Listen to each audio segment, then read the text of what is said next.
Siguro break muna tayo sa mga rapture, sa mga events of the second coming, sa mga eschatology, mga ganyan, sa mga current events. Break muna tayo doon. Although hindi maiiwasan na ang topic natin ngayon ay related pa rin po dito sa topic ng rapture. Related pa rin pero hindi nang pakatututukan natin.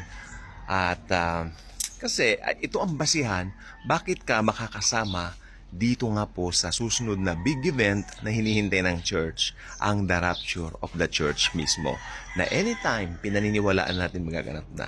Okay? At kung nalaman mo itong katotohanan na ito, at ikaw ay hindi paligtas, hindi ka pa save, at hayaan mo munang pakinggan ito, no? At malalaman mo ang katotohanan at kahalagahan ng topic na ito. Ang topic po natin ngayon ay tungkol po sa blood, sa dugo. Bakit po ba ang Diyos ay nag-require ng blood? Ito po ay isang napakalalim na katanungan na kung titignan po nating mabuti, nag-require ang Diyos ng blood dahil nagkasala ang tao. Pero ang masaklap nito, hindi pwedeng bayaran ng tao ang kasalanan kanyang nagawa dahil siya ay nilalang lamang. No? Kaya nga po blood ang requirement. Ibig sabihin pinaka malaking upasala o pagbabayad ang dapat gawin upang mapawalang sala ka, no, sa harapan ng Diyos. Pero ang good news po is this. Nagkasala pa lang po ang tao, no? Meron agad siyang provision sa atin sa Genesis chapter 3. Ito po ay walang iba kundi ang sakripisyo na gagawin ng kanyang bugtong na anak na si Jesucristo doon sa krus ng Kalbaryo. Ngayon, bago magkatawang tao si Jesus, alam naman po natin, meron po mga events sa Old Testament na nagsasabi ng kahalagahan ng offering ng blood. May papaliwanag ko po sa inyo kung paano po ito nagiging epektibo sa buhay ng isang operor doon sa Old Testament. Tanda po ninyo si Abraham, no? Tsaka si Sarai na naging Sarah. They are waiting too long for a kid, for a child. Binigay si Isaac. Pero pagdating ni Isaac, sabi ng Panginoon, Abraham, i-offer mo si Isaac sa akin. No? Doon sa mountain na ito. Okay? At pagkatapos, ialay mo siya at ihandog sa akin. Si Isaac ay iniakyat nga po ni Abraham. Pumunta silang mag-ama at i-offer na nga po niya, no? At pagkatapos po nito, nung sasaksakin na ni Abraham ang kanyang kaisa-isang anak na si Isaac, no? Nung kanyang bugtong na anak. Although may anak pa po siyang iba, pero ang binanggit po kasi ng Bible dito, yung anak ng pangako, si Isaac po yon. Kaya nung sasaksakin na niya, akalain po ninyo ang tagal niyang hinintay itong batang ito, tapos inuutosan siya ng Diyos na saksakin. Hindi po ba? Nung sasaksakin na po niya, ano po ba nangyari? Pinigilan po yung kanyang kamay ng isang anghel. Sabi, wag mong gagalawin ng bata. Wag mong sakta ng bata. Pagkatapos, nakita nila doon, meron pong isang lamb o isang tupa na natrap.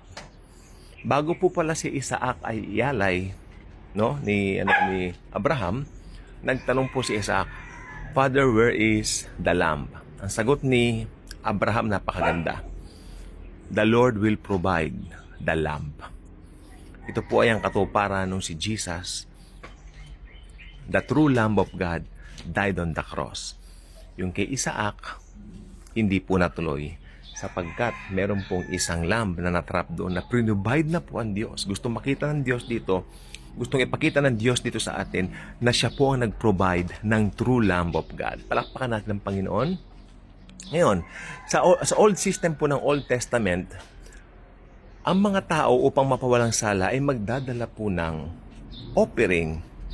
Meron silang dalang tupa, may dala silang mga ibon. Sabi nga po nila, depende sa laki o liit ng iyong kasalanan. Pag ang dala mo ay baka napakalaki na iyong kasalanan, no, di ba? At i-check ng priest. Makinig po mabuti, importante po ito. I-check ng priest yung dala mong offering. Pag nakita ng priest na marumi yung offering mo, may mga blemish, uutusan kanya ulit, palitan mo ito, maghanap ka ulit ng iba. Ngayon, pag nakakita ka na ng iba na malinis, dalhin mo dito. Tingnan po ninyo yan. And then, maghahanap itong taong ito ulit ng kanyang i-offer. And after that, babalik po siya dito sa priest, doon po sa templo, no? Pagkatapos sasabihin niya, okay na tong offering mo. And then, papatayin nyo nung priest yung tupa na kanyang offering. And then, yung dugo nito ay isasabog doon sa Holy of Holies. At doon, magkakaroon na ng kapatawaran yung nag-offer. Ngayon, tanungin ko po kayo, sino po ang pinatay? Yung nag-offer po ba o yung offering? Hindi po ba yung offering? Yung pinatay yung offering? Hindi po ba? At pagkatapos nyo nalabas yung priest, pinatawad ka na sa kasalanan mo, bumalik ka after 1 taon sapagkat mag-o-offer ka uli dahil ma-expire na yung kapatawaran ng kasalanan mo after 1 year. Yun. And that system goes on for years and patuloy na yun babalik after 1 taon. Tapos kung marami yung nahanap niya, papapalitan. Ganun lang po yun. At kung malinis na, papatawarin. After 1 year pupunta. Ibig sabihin, ganun po yun, nakakapagod nung old system. Pero nung dumating na po yung tunay na kordero ng Diyos, the true Lamb of God, remember John the Baptist, nung siya po ay nangangaral at nakita niya si Jesus naglalakad. Jesus was walking there sa tabi niya, doon sa may tabi ng Jordan. Behold the Lamb of God who takes away the sins of the world. Si Jesus lang po yun. Behold the true Lamb of God. Ibig sabihin, sabi ng Book of Hebrews, at ng kanyang sakripisyo ay minsan lang at magpakailanman at hindi na ito mauulit pa. Amen? Kaya, if you have the true Lamb of God with you, sino bang namatay? Ikaw ba? O yung offering mo? Siyempre yung offering mo. At kung Kristiyano ka, sino ang offering mo? Si Jesus. Sino ang offering ko? Si Jesus. At ang offering ko ay minsan lang namatay at yun po ay sapat na minsan at magpakailanman. Palakpakan natin ang Panginoon.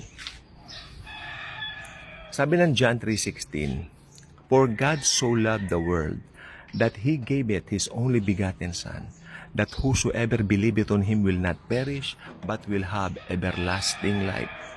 Ngayon, isa po itong paanyaya, isa po itong imbitasyon sa mga tao nang paniwalaan mo lang yung ginawa ni Kristo sa cross. Ayun lang ang gagawin mo, paniwalaan mo lang yung ginawa ni Kristo sa cross. At siya na po, no? Siya na po ang iyong tagapagligtas. Hindi na po ikaw. Hindi na ang sarili mo. Siya po ang perfect offering mo sa pamamagitan ng pananampalataya mo lang. Amen? Mas madali nga po yung kay Christ. Paniniwalaan mo lang . Samantalang sa Old Testament, dadalhin mo pa yung offering mo. Oo, hindi ka ang papatayin, pero ikaw magdadala ng offering mo. Pero dito, baligtad. Amen? Titignan mo lang yung offering mo. Tumingin ka lang sa tinapos na gawa ni Kristo sa cross. Nandoon na nag-shed siya ng blood para sa iyo. At binayaran na ang kasalanan mo. Amen? At nagkaroon ng divine exchange. Yung kanyang righteousness, in-impute po sa atin. At ang ating karumihan at kasamaan ay ipinunta po sa kanya na nakapako sa krus ng Kalbaryo. Kaya nga po, si Jesus nung nakapako sa krus, sumigaw siya, Diyos ko, bakit mo ako pinabayaan? My God, why hast thou forsaken me? All his life, his calling is God, Father. But right there and there, tinawag niyang ang Diyos bilang my God, because during that time, He represents us. Amen? At ang past, present, future natin, pinatawad ng lahat. Sapagkat lahat ng puot ng Diyos na sana sa atin mapupunta, ipinunta ng lahat kay Kristo Jesus nung siya nakapako sa cross. And whosoever believeth on Him will not perish, but will have everlasting life. Kaya now, kung naniwala ka na kay Jesus sa finished work niya, you have the righteousness of Jesus. I have the righteousness of Jesus. Not because of anything na ginawa natin, kundi dahil sa ginawa niya sa cross. And remember, dun sa mga matigas ang puso, without the shedding of blood, there will be no remission of sins. Kaya kung hindi mo paniniwalaan yung tinapos na gawa ni Jesus sa cross, walang kaligtasan para sa'yo. Kaya ako sa iyo, decide for Jesus now. Thank you and God bless.